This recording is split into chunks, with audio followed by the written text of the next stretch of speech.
चर्चा में जुड़ रहे हैं योगी जी को समर्पित अंतर्राष्ट्रीय हिंदू सेना संगठन के मोहित कुमार राठौर जी, जो कि इस क्षेत्र की जो व्यवस्थाएं हैं किस तरह से चल रही है, यहाँ के लोगों को कैसी कैसी परेशानियां हैं और उसके लिए क्या सुविधा मुहैया करा रहे हैं लोगों को, जनता के लिए क्या क्या मदद कर रहे हैं, उसके के बारे में इनसे आज जानकारी लेते हैं।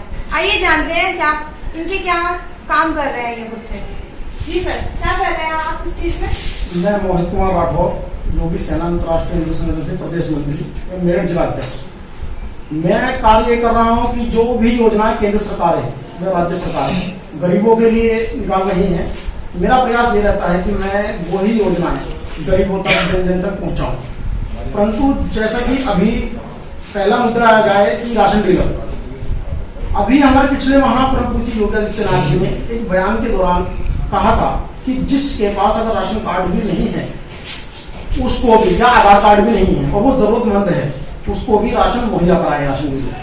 परंतु जो हमारा क्षेत्र है, इस क्षेत्र में योगी जी के उस आदेश को ना मानकर, उनके आदेश की धज्जियां उड़ाते हुए राशन डीलर खुली कालाबाजारी कर रहे हैं। जो गरीबों का राशन है, उनका हक है, उसको कालाबाजारी कर वो बेच रहे हैं।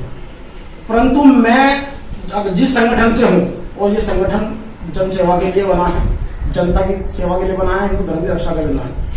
मैं मोहित कुमार राठौर सिर्फ यही कहना चाहूंगा कि अगर ये लोग इस तरह से कालाबाजारी करते रहे और गरीब आदमी का हक मारते रहे, तो मैं समय समय पर आपके सामने आकर इनके खिलाफ आदेश बयान देता रहूंगा। तब तक ये गरीबों को उनका हक मुहैया नहीं कराते, क्योंकि केंद्र सरकार हमारी और राज्य सरकार इतना पैसा खर्च कर रही है, समय समय पर गरीबों का हक दिला रही है। जैसे कि अभी कोरोना जैसी महामारी के चलते लॉकडाउन में सभी का कार्य ठप हो गया, तो हमारे योगी आदित्यनाथ जी ने योजना बनाई कि जो घर पर हैं, गरीब हैं, उनको राशन दिया जाए। ज्यादा कुछ नहीं दे सकते तो राशन तो कम से कम देंगे, लेकिन उनके आदेश को ना मानकर फिर भी ये उनके इस पर आपने कोई एक्शन क्यों नहीं लिया जब आपको पता चला कि आपके क्षेत्र में इस तरह के काम हो रहे हैं, कालाबाजारी की जा रही है, तो आपने एक्शन नहीं लिया? एक्शन जो बीते वर्ष मैंने एक्शन लिया था, मेरे ही मोहल्ले में, हंडिया मोहल्ले में जयप्रकाश मेसर्स के नाम से राशन की दुकान थी, उसमें मैंने एक्शन लिया था। जब गरीब जनता मेरे पास आई कि जी हमें ऐसे राशन नहीं मिलता है और डीलर हमारे साथ बदतमीजी करता है, उसके खिलाफ मैंने एक्शन लेते हुए जिलाधिकारी के माध्यम से उनको ज्ञापन दिया था मोदी जी के नाम। उसने तत्काल कार्रवाई भी कराई और उस एजेंसी को सस्पेंड भी कराया। अब हमारे क्षेत्र में दो एजेंसी चल रही है, धर्मेंद्र लेबर कॉन्ट्रैक्टर और असम कॉन्ट्रैक्टर के नाम से। मैं इन दोनों डीलरों को इतना कहना चाहूंगा कि या तो ये अपनी कालाबाजारी बंद कर दें, अगर ये कालाबाजारी नहीं करेंगे तो मैं इस आवाज को ऊपर तक लेकर जाऊंगा। फिर भी अगर ये लोग नहीं मानते हैं तो मेरी प्रशासन से मांग है कि ऐसे भ्रष्ट डीलरों पर कानून ऐसा बने कि इन पर सख्त से कानूनी कार्रवाई की जाए, ताकि इनको पता चले कि हम गरीबों का राशन खाकर अपने जो पेट मोटे कर रहे हैं, अपना खजाना भर रहे हैं, वो खजाना ना भर सके। तो मेरी यही मांग है केंद्र सरकार से भी और राज्य सरकारों से भी कि वो गरीबों को उनका हक दिलाते रहें। समय समय पर ऐसा एक रूल्स लेकर आए कि कोई भी टीम खाद्य सुरक्षा से हो, चाहे वो प्रशासन लेवल पे हो, जब ये राशन बांटे तो अपना एक वो कर्मचारी या कोई भी अधिकारी यहाँ पर खड़ा हो ताकि ये जांच कर सके। एक सबसे बड़ा फॉल्ट ये बताते हैं कि 5 व्यक्ति हैं परिवार के अंदर और 5 के नाम है उसमें राशन कार्ड में, तो ये देते हैं 3 का राशन, कहते हैं 2 लोगों का नाम कट गया।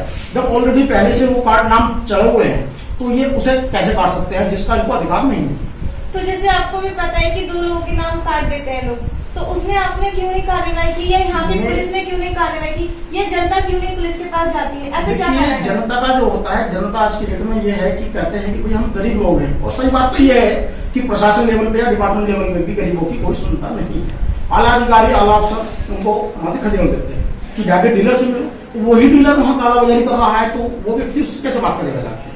गरीब की इतनी क्षमता नहीं होती वो ऊपर तक जाए। तो आप लोगों को तो इसलिए जनता चुनती है ना कि आप लोग ऊपर तक जाके उनकी मदद करें। हमारा प्रयास हमेशा यही रहता है कि कोई भी अगर गलत कार्रवाई हो रहा है, चाहे वो वार्ड 17 बिल्लापुर में, चाहे वो मेरठ में हो, चाहे उत्तर प्रदेश में, हम उसके खिलाफ समय समय पर एक्शन लेते रहेंगे, जो कि प्रशासन के पास हमारे अनुरोध होते भी हैं। ये समय समय पर आगे आते हैं। हमें वो कार्य करना है कि हमें जनता को उसका हक दिलाना ही है, चाहे उसके लिए हमें कोई भी कीमत चुकानी पड़े। ये लोग क्या करते हैं, अगर कोई उनके खिलाफ एक्शन लेता है, मानो अगर मैंने ही एक्शन ले लिया तो उसको ये जान से मारने की धमकी देते हैं, लेकिन हमें अपनी जान की कोई परवाह नहीं है। मैं अपने आप को सौभाग्यशाली मानूंगा कि मैं गरीबों के काम आया। और रही बात मौत की, तो मौत जब तक नहीं आती तब तक ईश्वर नहीं देगा। इन लोगों के अंदर इतना दमखम नहीं है जो ये मुझे मौत के घाट उतार सके। मैं ये जो राशन डीलर है, ये कब से इनके पास एजेंसी है, ये कब से इस चीज को वितरण कर रहे हैं? तो ये एजेंसियां हैं, ये इनके बीते 30 वर्षों से इनके पास हैं। जो तो बीते 30 वर्षों से काफी कालाबाजारी कर रहे होंगे। काफी उस टाइम से लेकर के अब तक क्यों नहीं कोई कार्रवाई की गई इनके ऊपर? क्योंकि इसमें जो होता है, जब भी खाद्य सुरक्षा डिपार्टमेंट से बात की जाती है, डीएसओ से बात की जाती है, वो जांच के लिए बोलते हैं। और जांच में होता यह है कि उनके संबंधित अधिकारी आते हैं, वो क्या करते हैं, उनसे बातचीत कर लेते हैं, अपना उसको फिर लिपापोती करके छोड़ देते हैं। लेकिन हम यहाँ तक नहीं रुकते हैं, फिर भी हम आगे तक जाते हैं। जो पुलिस भी कोई कार्रवाई नहीं करती? पुलिस का देखिए, पुलिस का कार्य तब रहता है जब कोई पीड़ित व्यक्ति उसके पास जाए। अगर पुलिस को किसी चीज की जानकारी नहीं होगी तो पुलिस कार्रवाई क्या करे? गरीब आदमी को मैं हमेशा जागरूक करता हूँ कि भाई अपने हक के लिए लड़ो। आज वो समय नहीं है कि आपको अपना हक बिन मांगे मिल जाएगा। आज मांगना नहीं, छीनने से अधिकार मिलता है। जब आपको केंद्र सरकार, राज्य सरकार राशन कार्ड बनाकर, मैंने अभी पिछले बयान में भी कहा कि योगी जी ने कहा कि भाई अगर जिसके पास राशन कार्ड नहीं है और आधार कार्ड भी नहीं है, आप उसको भी राशन उपलब्ध कराएंगे अगर वो जरूरतमंद है। लेकिन जरूरतमंद को वो योजना नहीं मिल पाती है, योजना चली जाती है सीधा कालाबाजारी करती है।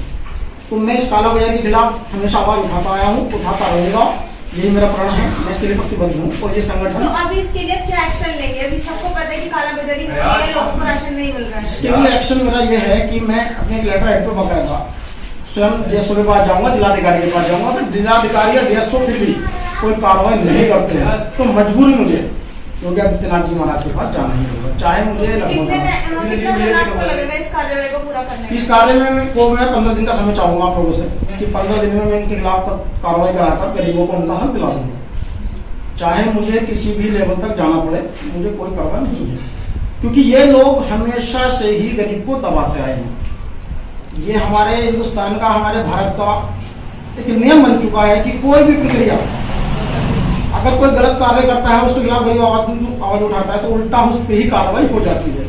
लेकिन मैं उन गरीबों का साथ दूंगा, क्योंकि गरीब की भावना वो समझ सकता है जिसने गरीबी देखी है। गरीब के पास अगर इतना पैसा होता कि वो स्वयं लेकर खा सके तो वो राशन कार्ड ही क्यों बनवाएगा? क्यों जाके 3-3, 4-4 घंटे लाइन में खड़ा होगा? एक बात यह है कि अभी जो पिछली बार भाषण दिया गया, योजना के अंदर ये कहा गया था कि जब वो 1 तारीख में या 10 तारीख में राशन बंटना तय है तो ये लोग उसे क्यों नहीं बांट पाते? अभी हमें खबर भी मिली थी कि जो राशन की दुकान है वो बहुत ज्यादा समय से नहीं खुलती है, समय के अनुकूल नहीं खुलती है, जब मर्जी होती है सिर्फ अनाज उठाएं, चावल उठाएं, दाल उठाएं और वहां पर दे दें डीलर को। उनका फर्ज ये भी है कि समय समय पर जाकर उस डीलर की जांच करें कि वो कार्य सही कर भी रहा है या नहीं कर पा रहा है। अगर वो कार्य सही नहीं कर पा रहा, अब उसे निष्कासित करो, उस एजेंसी को सस्पेंड करो, दूसरे को मौका दो। लेकिन क्या है, जब सब विभाग की जो जितने भी अधिकारी मिलेंगे, ज्यादातर उसमें भ्रष्टाचार जो फैला हुआ है आज हमारे देश के अंदर, ये हमारे डिपार्टमेंट के लोगों की कमी है। कुछ भ्रष्ट लोग इन लोगों से मिल जाते हैं और जो जिस कार्य को ये करने के लिए ठान लेते हैं कि हमें कार्य करना है, हमारा को कुछ भी कर नहीं सकता। तो मैं फिर से ये कहना चाहूंगा, जो गरीब का हक है वो उसको मिलना चाहिए, चाहे वो भारत प्रधानमंत्री योजना हो, चाहे वो राशन कार्ड हो। अभी प्रधानमंत्री जी ने मकान निकाले कि गरीबों को मकान बनाकर दिए जाएंगे, तो वो भी उनको मिलने चाहिए। और हमारे पार्षद जी ने, जो वार्ड पार्षद हैं, 1 रुपया किसी से न लेते हुए सभी को निःशुल्क मकान बनवा कर दिए, जो कि 850 पूरे प्रदेश में नंबर 1 रहे हैं। और अभी भी कुछ फाइलें पेंडिंग में हैं, वो बननी जरूरी है। लेकिन केंद्र सरकार या राज्य सरकार कोई भी इतना समय नहीं होता कि खुद स्वयं जाए जिला वाइज। जिले का मालिक जिलाधिकारी है, डिपार्टमेंट का मालिक जैसे खाद्य सुरक्षा का है वो डीएसओ, ये उसकी लायबिलिटी बनती है कि वो जाकर जांच करे। अगर वो जांच नहीं करता है तो उसके खिलाफ कार्रवाई होनी चाहिए। तो अभी आप 15 दिन के समय में पूरी कार्रवाई करा देंगे? मैं इस प्रक्रिया को पूर्ण करूंगा, 15 दिन का समय मुझे चाहिए। और मैं इस प्रक्रिया को लेकर डीएसओ से, जिलाधिकारी से, अगर मुझे आवश्यकता पड़ी तो मैं योगी जी के पास भी लेटर भेजूंगा। ये थे हमारे साथ योगी जी को समर्पित जो संगठन है, हिंदू संगठन, उसके सदस्य मोहित कुमार राठौर। तो इन्होंने जो बात की है, जनता के पक्ष में बात की है। 15 दिनों का इन्होंने समय मांगा है कि जनता के पक्ष में जो होगा वो न्याय जनता के पक्ष में होगा। जैसे कि अभी चीन का बहिष्कार करने की बात चल रही है, हमारी जो केंद्र सरकार है उन्होंने कहा है कि चीन के सामान का बहिष्कार करे, चीन का बहिष्कार करे। तो ये बहिष्कार किस तरह से किया जाएगा? देखिए, मैं मोहित कुमार राठौर, प्रदेश मंत्री योगी सेना से, मैं सभी देशवासियों से यही अपील करना चाहूंगा कि जो देश हमारे देश के सैनिकों पर कायरतापूर्ण घटना कर उनको मौत के घाट उतार रहा है, तो मैं चाहे वो राजनीतिक पार्टियां हों, उनको भी यही कहना चाहूंगा कि सभी एकजुट होकर चाइना के बने किसी भी आइटम प्रोडक्ट, चाहे वो टीवी है, मोबाइल से बहुत सारे फर्नीचर्स आते हैं इनके, उनका पूर्ण रूप से बहिष्कार किया जाए। मैं यही सरकार से मांग कर रहा हूं कि इस चीज का प्रेशर डिपार्टमेंट जो लेके आते हैं, कॉन्ट्रैक्टर हैं, डीलर्स हैं, उनको भी इस चीज को प्रतिबद्ध किया जाए कि वो आप चाइना तो तब होगा ना जब अगर इम्पोर्ट ही करना बंद कर देंगे, बाहर से सामान ही ना लाया जाए। तो अगर बाहर से सामान नहीं आएगा तो जो सामान भारत में पहले से आ रहा है चाइना का, उसके तो शॉर्टेज रहेगी, उसकी कमी हो जाएगी। देखिए, भारतवर्ष एक ऐसा देश है जहाँ हर चीज को बनाया जा सकता है। भारतवर्ष में हर तरह की व्यवस्थाएं हैं। उद्योग के क्षेत्र में हमारा देश बहुत नंबर बन रहा है। ये हमारे कुछ राजनीतिक पार्टियों के नेताओं की भूल होती है कि हम बाहर से इंपोर्ट करें या आयात करें, निर्यात करें। वो उनकी भूल है कि हम वहाँ का आइटम यहाँ लेकर आएंगे क्योंकि वो सस्ता है। अभी जैसे कि लॉकडाउन के अंदर ये प्रदेशों से मजदूर को बुलाया जा रहा था, लाया जा रहा था। अगर ये योजना बन जाए कि जो प्रदेश का मजदूर है वो उसी प्रदेश में, तो उसको भारत सरकार या राज्य सरकार उसको वहीं पर रोजगार देते तो वो बाहर नहीं जा पाएगा। लेकिन मैं चीन के बारे में कहना चाहूँगा कि चीन अपने आप को एक महाशक्ति के रूप में देख रहा है, लेकिन मैं उसको चेता देना चाहता हूँ कि चीन ये बहुत बड़ी भूल कर रहा है कि वो कायरतापूर्ण घटना कर हमारे सैनिकों को मार रहा है। हमारे सैनिकों को मार रहा है, तो सैनिक जो उसमें आते हैं सीमा में, उसकी तो सारी खबर सरकार के पास होती है या जो वहाँ के अधिकारी होते हैं उनके पास होते हैं, तो उनको सीमा में कैसे आने दिया जाता है? उनके ऊपर कोई खबर नहीं रखी जाती। देखिए, अब तक जो 70 वर्षों से हुआ कांग्रेस सरकार ने किया वो तो सभी के सामने जग जाहिर है। लेकिन जब से मोदी सरकार आई है, मोदी सरकार ने अपनी तीनों सेनाओं को, चाहे वो थल सेना है, जल सेना, वायुसेना है, सभी को बिल्कुल खुली छूट दी है कि अगर वो हमारी सीमा के अंदर पैर कदम भी रखते हैं तो उन्हें तत्काल मौत के घाट उतार दो, जिंदा पकड़ने की कोई आवश्यकता नहीं है। और मैं चीन को खुले शब्दों में, कड़े शब्दों में कह देना चाहता हूँ कि चीन अपनी औकात में रहकर कार्य करे, वो भारत को किसी भी तरह से कमजोर न समझे। अगर आज हम चुप हैं तो हमारी चुप्पी को कमजोरी ना आगे। भारत का बच्चा चाहे वो फौज में है, चाहे वो आम नागरिक है, वो अपने देश के लिए, अपने लहू आने के लिए तैयार है।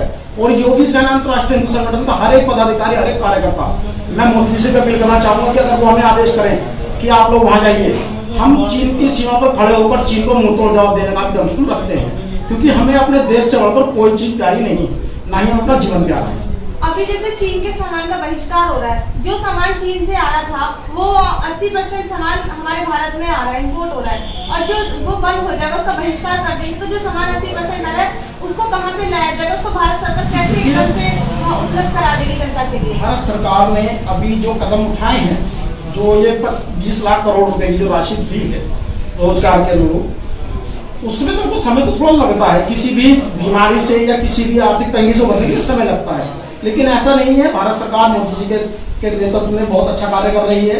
अगर बहिष्कार कर भी दिया गया, करना होगा, क्योंकि अगर 2 महीने, 4 महीने, 6 महीने, साल भर अगर लगता भी है तो हम जो हमारा देश जो आइटम बनाएगा वो स्वदेशी माना जाएगा, स्वदेशी को ही अपनाया जाएगा।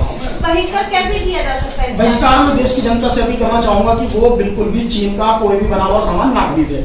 अगर किसी के पास है तो उसको तत्काल निष्क्रिय कर देना चाहिए, चाहे वो मोबाइल है, टीवी, एलसीडी है, कोई दिक्कत नहीं है, सभी को तोड़ देना चाहिए। तब तक हम देश उसको तोड़ करके क्या फायदा होगा? वो तो अपना सामान है, जो कि जिससे चीन को कोई फर्क नहीं पड़ना, क्योंकि आप उसे खरीद चुके हैं। मैं बात जानता हूँ, मेरे को जितनी जानकारी है, दुश्मन हो चाहे वो देश है, चाहे वो चाइना है, तब तक आप उसे आर्थिक तंगी से नहीं तोड़ पाएंगे, तब तक आप उसका जवाब नहीं दे पाएंगे। जंग किसी चीज का कोई हल नहीं है। अगर दुश्मन को तोड़ना है तो उसके घर के अनुरूप, उसके रोजगार के अनुरूप तोड़ो। जो चाइना जो है आज हिंदुस्तान के दम पे इतना पैसा कमाता है, अगर हम उसी काम को उसके लिए बंद कर देंगे तो वो अपनी औकात पे आ जाएगा। तो हमें तो सीमा में उसका सामान आने नहीं देना चाहिए, तो हमें अपने आसपास के घर के सामान तोड़ के क्या फायदा? मैं अभी इस चीज को पहले भी कह चुका हूँ कि मोदी जी ने यह कदम उठा दिए हैं कि चाइना से कोई भी चीज हमारे भारतवर्ष में एंट्री नहीं की जाएगी। ये कांग्रेस की सरकार नहीं है, ये भारतीय जनता पार्टी की सरकार है। और कुशल नेतृत्व प्रधानमंत्री कर रहे हैं, प्रदेश के मुख्यमंत्री भी कर रहे हैं। उन्हें अपने प्रदेश से, अपने देश से बढ़कर कोई भी चीज नहीं। वो सत्ता में पैसा ले कमाने के लिए नहीं, तो जनता को उनका अधिकार, देश की रक्षा करने के लिए जाएगी। मैं सभी से एक बार फिर अपील ये कर रहा हूँ कि मोदी जी का और योगी जी का साथ दें, क्योंकि ये दोनों आज उस एक देवता के रूप में अवतरित हुए हैं हिंदुस्तान के अंदर कि ये इस देश को बहुत बुलंद ऊंचाइयों तक लेकर जाएंगे। तो मेरा इतना ही कहना है कि सभी चाइना के सामान का बहिष्कार करें। तब तक बहिष्कार नहीं होगा जब तक चाइना हमसे नहीं हार पाएगा। जंग किसी चीज का कोई हल नहीं है। बहुत बहुत धन्यवाद सर, आप हमारे साथ जुड़े। जी, क्या क्या आपको दिक्कतें आ रही है? यहाँ के राशन डीलर आपको किस तरह से पीड़ित कर रहे हैं, सता रहे हैं, आपको राशन दे रहे हैं, नहीं दे रहे हैं? देखो जी, राशन तो फिलहाल किसी को भी नहीं मिल रहा इस टाइम पे। जो भी मैं भी योगी सेना से जिला उपाध्यक्ष हूँ, संगठन का वरिष्ठ जिला उपाध्यक्ष उसमें, लेकिन पब्लिक जो बताती है कि राशन नहीं मिल पा रहा, नहीं मिल पा रहा। हम भी कहते हैं आधार कार्ड लेकर जाओ, आधार कार्ड से राशन मिल रहा है, राशन कार्ड नहीं है तो आपके पास, कहते हैं पूरे दिन धूप में खड़े रहना पड़ता है वहाँ पे। सुबह के टाइम 2-4 घंटे खोलता है, फिर उसके बाद फिर पूरी दोपहर वहाँ बैठे रहते हैं, फिर शाम को खोलता है। फिर राशन डीलर का काम है कि वो सारे दिन ही खोले जब जनता है। तो आप लोग क्यों नहीं उसको बोलते बैठिए कि वो समय के अनुकूल राशन डीलर की दुकान खोले? हमने भी बोला था उसको कि पूरे दिन दुकान क्यों नहीं खोलते, कहते हैं ये काम थोड़ी है हमको। तो आपने इसके ऊपर कोई कार्रवाई नहीं की? कार्रवाई के लिए हमने बोला था, राठौर भाई से बोला, जो हमारे प्रदेश मंत्री हैं उन्होंने भी एक्शन लिया था आगे भी उसके लिए, और उसके लिए बात चल रही है, आगे भी जाएंगे, आगे ज्ञापन देंगे उसके लिए भी डीएम कार्यालय में। धन्यवाद।